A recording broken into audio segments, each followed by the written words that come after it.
নমস্কার, welcome back to my channel success lover. আশা করি আপনারা সবাই খুব ভালো আছেন। আমি ভালো থাকার চেষ্টা করছিলাম। আজকে আমার দিনটা একদম ভালো ছিল না। সকাল থেকেই আমার মনটা খুব ভারাক্রান্ত ছিল। আমি চেষ্টা করেছিলাম পড়াশোনা করার, কিন্তু সত্যি কথা বলতে কি আমি একদম পড়তে পারছিলাম না। জোর করে আমি কিছুটা পড়েছি, তারপরেও আর ভালো লাগছিল না। যেহেতু আমি একটা সেলফ ইমপ্রুভমেন্ট জার্নিতে আছি, আমি ঠিক করেছি আমার সমস্ত ড্রব্যাক্সকে, সমস্ত শর্টকামিংকে আমি চিহ্নিত করব এবং সেই আইডেন্টিফাইড আমার ড্রব্যাক যেগুলো থাকবে, I will work on them. আর তাই জন্যই আমি বুঝেছি যে I am very much emotional.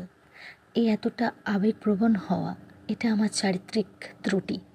আমার মধ্যে, নিজের মধ্যে চারিত্রিক দৃঢ়তা আনতে গেলে এতটা আবেগপ্রবণ হওয়া যাবে না। আমাকে মানুষ আঘাত করবে প্রতিনিয়ত, কিন্তু আমার নিজেকে আরও বেশি স্ট্রং তৈরি করতে হবে এবং সমস্ত ঘাত প্রতিঘাতকে ইগনোর করা শিখতে হবে। এতটা আবেগপ্রবণ হয়ে ভেঙে পড়লে আমার নিজেরই সময়টা নষ্ট হবে। কিন্তু কি করা যাবে, যেহেতু আমার সকালটা নষ্ট হয়ে গিয়েছিল, তাই আজকে আমি সকাল সকাল উঠে জার্নালিং করতে শুরু করেছি। কেননা আমার মনটা সত্যিই ভালো ছিল না। আমার যখন খুব কষ্ট হয়, তখন আমি আমার সেই থটগুলোকে, সেই কষ্টগুলোকে আমি কাউকে বলতে পারি না। যেহেতু আমি কাউকে বলতে পারি না, তাই ডায়েরিতে না লিখলে, জার্নালিং না করলে, কোনোভাবে সেটাকে এক্সপ্রেস আউট না করলে আমার খুব কষ্ট হয়। আর সেই জন্যই সকালবেলা উঠেই আমি জার্নালিং করছিলাম। তারপরেও যদি আমি একটু হালকা বোধ করেছি, আর তারপর আমি পড়াশোনাও শুরু করেছি। আমরা যারা সেলফ ইমপ্রুভমেন্ট জার্নিতে রয়েছি না, তাদের সবারই এই একটা ট্রিক ফলো করা যেতে পারে। Journaling is a good habit. আজকে আমাদের এখানে একটি পুজো ছিল, সেই জন্য আমি কিছু কেনাকাটাও করতে গেছিলাম। তাই আজকে সারাদিনে পড়াশোনা খুব বেশি কিছু হয়নি।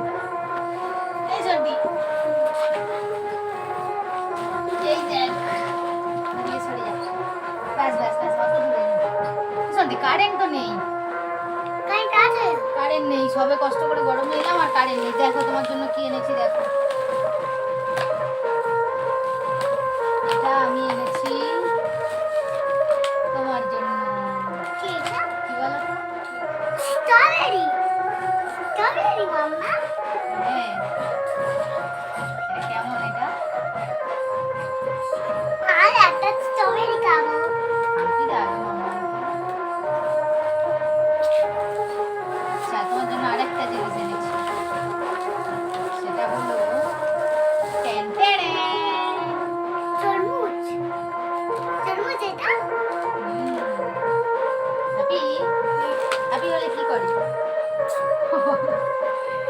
আর তোমার জন্য তো কিছু আনিনি। আর একটা স্ট্রবেরি খাবো।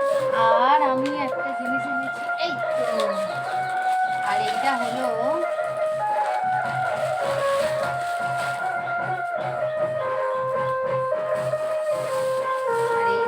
আমাদের ঠাকুরের মালা। এই দেখো শুনছি, আমাদের ঠাকুরের মালা। কত বড় রে বাবা। দেখতে পাচ্ছ শুনছি, এটা আমাদের ঠাকুরের মালা।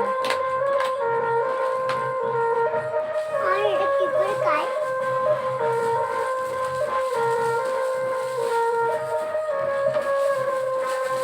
আর এটা কি করে খাই? ধুতে হবে।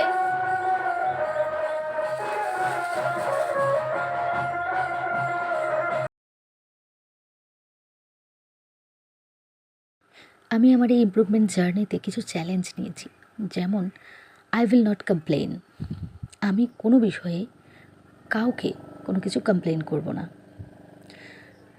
আমি সলিউশন ওরিয়েন্টেড এবং আমি সবসময় সলিউশনকে খোঁজার চেষ্টা করি এবং সেটাই করতে থাকবো উইদাউট কমপ্লেনিং। আর যেটা, আমার যত কষ্ট হোক, যত কান্না পাক, যত মনে যন্ত্রণা হোক না কেন, মানসিক আঘাত যেমনই আসুক, এমনকি শরীর অসুস্থ থাকলেও আমি জোর করে হলেও পড়ব প্রতিদিন, কিছুটা হলেও। আর আমি আমার বেস্ট দেওয়ার চেষ্টা করব। আমি আমার বেস্ট ভার্সন হওয়ার প্রতিজ্ঞাটাকে প্রতিদিন মনের মধ্যে আওড়াবো, প্রতিনিয়ত এটাই স্বপ্নে, জাগরণে এটার বিষয়ে চিন্তা করব। আপনারা সবাই ভালো থাকবেন, আবার দেখা হবে অন্য কোনো ব্লগে। সবাই আমার জন্য প্রার্থনা করবেন যেন আমি আমার লক্ষ্যে, স্বপ্নে পৌঁছতে পারি। আর আমার কোনো কথা যদি আপনাদের ভালো লাগে, don't forget to like, share and subscribe.